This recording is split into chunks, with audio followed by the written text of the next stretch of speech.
Sabi ko, kilala mo yung powerful na katawan. Kasi bisita siya. Tapos pasensya na. Sabi niya, sabi mo kay Tito na. Tigilan na niya yun. Kita ko nilabas na yung 2 bote.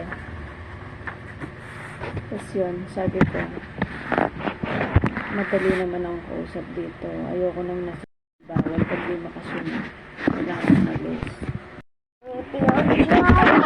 Drawing.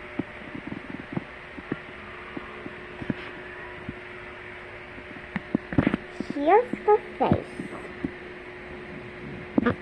Here's the body. Here's the shorts.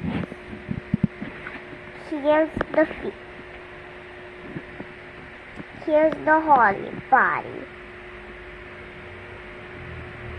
Here's the face. Here's the brush. The head, the hair, and also the hat. Also the clothes too, of course.